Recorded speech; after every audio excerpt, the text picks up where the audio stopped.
Motts, the President Emeritus and historian from the Gettysburg Foundation, with my friend and our partner, the Gettysburg National Military Park, Mr. Christopher Gwinn, the Chief of Interpretation and Education at the GNMP. Chris, thanks for coming out and being with us. Absolutely, happy to do it. We're excited because we're in for our fourth installment of Gettysburg Behind the Scenes. Behind the Scenes at Gettysburg, our fourth installment. If you haven't seen the other installments, get over to the Gettysburg Foundation YouTube channel and be sure to look at the James Warfield House, which was our first installment, the David Wills home, where we did archaeology thanks to the park, and then the William Patterson home, which was a field hospital. And here we're at the Ephraim, depending on how you want to say it, Wisler House for the first shot of the Battle of Gettysburg, and we've got the first shot marker right over here off to the right of your screen, right next to me. On July 1st, 1863, Chris and I are about 3 to 4 miles west of Gettysburg on the Chambersburg Pike, right behind us, ladies and gentlemen. You can hear all the traffic.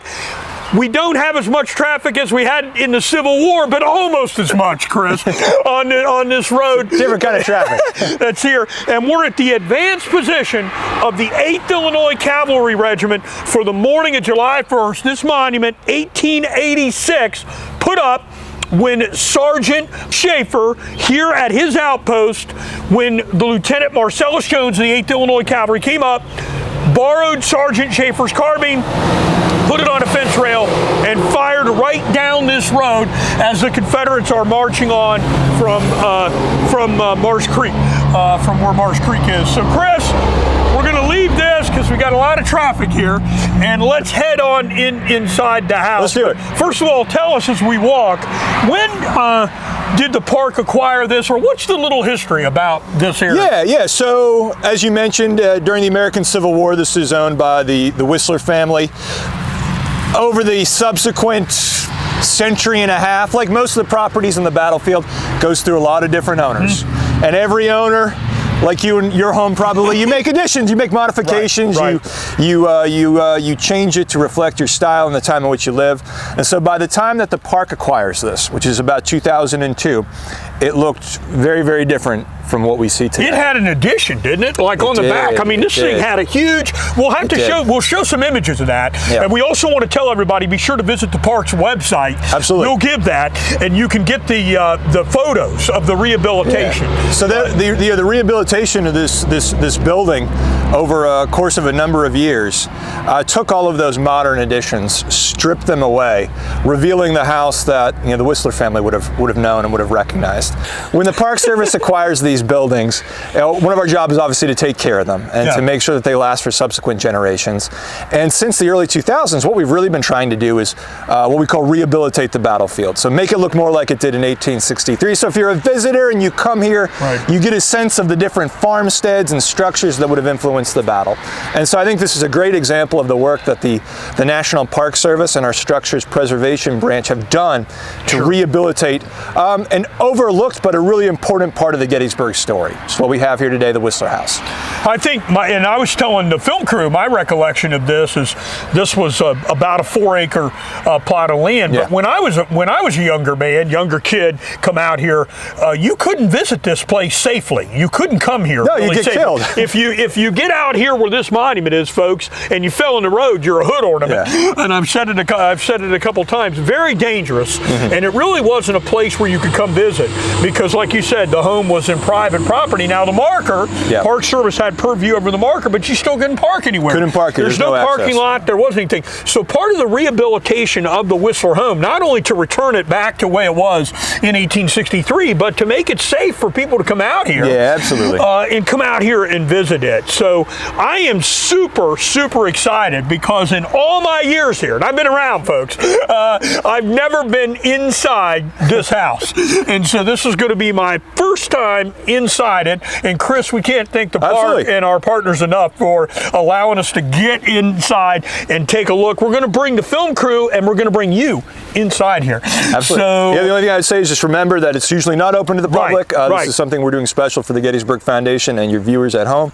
And when you walk inside, I think you'll be surprised because the outside looks really nice, and the inside is a little bit different. Now, Chris, we mentioned the home, I've seen some sources that it was built in the 1850s, this actual brick structure that we're in. And it looks like, for a little history, at least that I know, is that Ephraim Wisler was married in 1853. And from the documents we have, he was born in Franklin Township. We're in Cumberland Township, folks. Most of the battlefield is in Cumberland Township, which surrounds Gettysburg.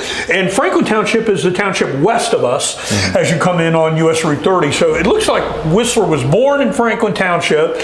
He was a blacksmith by trade. He had a blacksmith shop here, and he had 2 children, according to the 1860 census, here in this home, along with his wife, who was a Weichert. We mentioned that, Louisa. A lot of German settlers here, and so we've got a lot of families involved. But it looks like 4 people here during the time of the battle. And Chris, I don't know a lot about economics, but it seems to me this is a pretty solid brick house. I mean, constructed, and it looks like he didn't buy it with a house here. No, it's not that I know of. So, he must have had. Of course, your trade, a blacksmith. It's a blacksmith. It's a substantial house. Yeah. It's along one of the main thoroughfares entering and exiting Gettysburg. And, one of the remarkable things since the rehabilitation is when you come here today, you get a sense of how imposing the structure is. Now, imagine it in 1863, though, when it's not surrounded by modern development, when it's not surrounded by a lot of the woods and trees that you see when you visit the site today. And so this would have been, I think, a landmark for both armies during the battle. It would have been something that was highly visible along the Chambersburg Pike. Right. And so did this house, do you know when they did the reconstruction, did it have a summer kitchen, or did it? Not that we found. Now, there's probably some manner of kitchen here at the time of the battle. Yeah. There was a modern kitchen that we removed as part of the rehabilitation process. So one of the things that happens when the Park Service acquires a historic home like the Wisler house is one of the first things we do is we study it, we research it. And in the Park Service, that's called a historic structures report. And so this is a really in-depth look at the condition of the property and kind of a forensic analysis of the bones of the building. So how it was constructed, what might be original fabric, so what was here at the time of the battle or when it's built, and what's a modern addition. And what that does, Wayne, is it provides us a guide and a blueprint for when we come in to do a rehabilitation to know what we're doing, right? To know how to treat the structure, how to treat the home. And what you have here today is obviously not something that you want to live in. Right. This is not going to be used as a museum. It's not going to be used as a housing for employees. What this is a stabilized structure that is almost like a static field exhibit. So again, when you come to the battlefield, the exterior looks beautiful, it's stabilized, it's safe, but the interior is meant simply to be a placeholder on the battlefield landscape. One of the things the park had to do when we acquired the property is some of the brick was in really poor condition. It was spalling or breaking apart. So in some cases, the brick had to be replaced. For virtually the entirety of at least the exterior of the house, the mortar in between the individual bricks had to be removed, a new layer applied, and that's what you see on the exterior of the house today. Yeah. Now I noticed that the exterior of the house, stenciled in red, is very similar to the Wills house. Absolutely. And is that coincidental, or is that what do we think, based on when the historic structures team came in and started taking out the brick, that was the color, that's what was there? Is underneath some of the soffits up on the top of the building, they could see that red color, so that's an indication that was probably the color of the house at the time. And those little white lines that you see following the mortar, it's called penciling. That's a very common 19th century, mid-19th century stylistic technique. And you're absolutely right. So if you go to downtown Gettysburg, visit the David Wills house, the exact same exterior treatment is there. And again, that's more likely than not what the Whistler's would have had in 1863. Looks like they lived here, I don't know, 6 years. And then there is a claim on this piece of property, so it looks like they flee. It looks like they leave, and then they end up coming back. And it appears that there's damage here, Chris. I was fascinated by what it said about Whistler, what we know. There's an account that he went out here to the road and was watching, saw commotion, saw the Confederates coming, artillery shell hit and landed in front of him. And then apparently it laid him out, or it caused physical issues with him, according to this account. And he died on August 11th, 1863. He's only 31 years old when he dies. And then his wife, of course, gets remarried. But I found a sale where they sell stuff here, because this house eventually gets sold. But they had an estate sale, and they sold stuff in September of 1863. And I was shocked, because there's still tools and stuff. I would have thought the Confederates would have taken it. would have taken. I don't know, unless he got it back. I mean, unless he went out and bought some things or something. I think that the whole story, though, raises an interesting point. So a lot of times we talk about the civilian casualties of the battle, and our default is always, well, we talk about Jenny Wade. And of course, she's the only civilian killed directly during the fighting. But when you look at the larger picture, there are individuals like Ephraim Wisler who more likely than not dies not during the battle, but he dies as a result of the battle. And again, it's always difficult to diagnose someone 160 years in the past, but as you note, he's a young guy, he's only 31 years old. He does suffer this, even if it's only psychological, this trauma on July 1st as a Confederate artillery round lands almost at his feet, nearly kills him or injures him. And so it would be shocking to me if that somehow didn't relate to his demise on August 11th. And of course, the claim file, I believe, is written by his wife. It's not him. Ephraim Wisler and his wife, who remarries, they're in the Lower Marsh Creek Presbyterian Church, which is one of the oldest churches here in the county. And so he has a marked grave there. Now, what's interesting is the account seems to indicate that Whistler never rose from his bed afterwards, or there's something that's, and that means he died in this house. That means he died here, probably upstairs, if they could get him upstairs in here. So once again, a family pretty much devastated by the battle, and you don't hear an awful lot about that. Now, this is going to be behind Confederate lines after July 1st, but the Confederates, the vedettes are going to be right outside the doorway here, and the Confederates are going to march right by here. How many? I mean, 2/3 of the Confederates. Most of Lee's army. And you don't get a sense of this today, but Sarah, if you want to turn the camera, look out the window here. Matter of fact, you could move right up to the window and get a sense of what it. So in 1863, we're actually on a ridge right now, and some people call it Knoxland Ridge. But in 1863, if you're Ephraim Wisler or his wife, or some of the kids, you'd look out this western window, and the view you'd get would be very, very different than what Wayne and I are seeing today. It would be much, much more open. We'd have a clear view all the way down to Marsh Creek, and even beyond that to the mountains. And so you can understand why Buford's cavalry would establish this vedette post here. You can see the roadway. You can monitor this artery coming into Gettysburg that eventually will bring most of Lee's army to the battlefield. And this would have been one of the chain of sentinels of these little outposts of the cavalry, because you've got Buford. We know he had about 2,900 men. He's got 2 brigades of cavalry. One of them going to cover the road south, and then of course north. You're going to have some. So this is a small group of men that's going to cover miles worth of of ground that's here. Unfortunately for Whistler, you know what they say when you buy a home, everybody, location. Unfortunately for Whistler, that's what he's got here on July 1st. He's got 2/3 of the Confederate Army coming right by his door here on the first day's battle, and I just can't even imagine his family.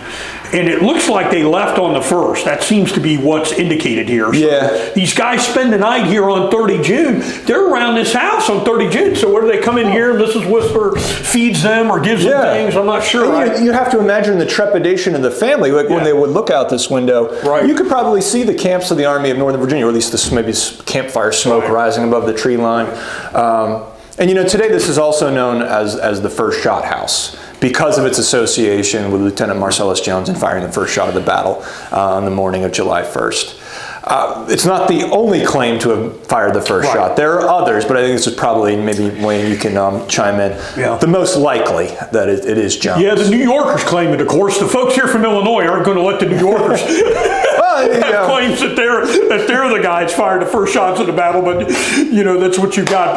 But you're right, and there's a lot of history. I mean, this was important enough for these men in the 8th Illinois Cavalry. And this is way off what you and I would consider way off of what the main battlefield is. It's important enough for these folks in the 8th Illinois Cavalry to come out here and sort of stake out their territory. And Marcellus Jones lived long after the Civil War. These men, you know, he's from Napierville, Illinois, a suburb of Chicago. I mean, these guys lived pretty long. So it meant enough to come out here and do. And it makes you wonder, the people in this house, like in the 1880s, I'm not sure all the owners, but they, you know, these folks, I just think that it's been a dream, you know, for me coming to the battlefield for, you know, all my life basically, and for people that are longtime battlefield goers.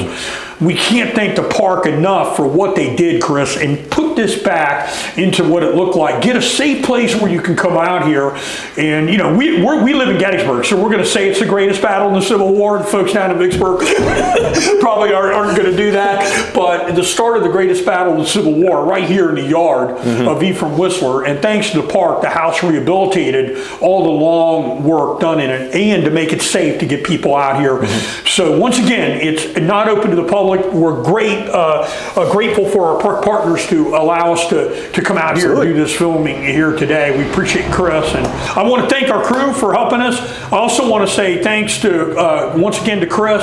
Chris, I mean, it's unfortunate that we can't show the amount of people that were involved in the team to get this to where this is. Absolutely. And we just want all the viewers to understand the preservation branch at the park. There are tons of people, all the workers who did this, the money raised to help get here, which of course the foundation has helped the park over a long periods of time work on, but we just can't thank everybody enough for doing it. We want you to continue to follow us on social media. We sure hope you like this 4th installment on our Gettysburg behind the scenes, and just hit subscribe, like, and follow us, share it as much as you can too as well. Chris, thank you for your time. Thank you. And we appreciate getting an inside look, my first ever here, inside the home. So thanks.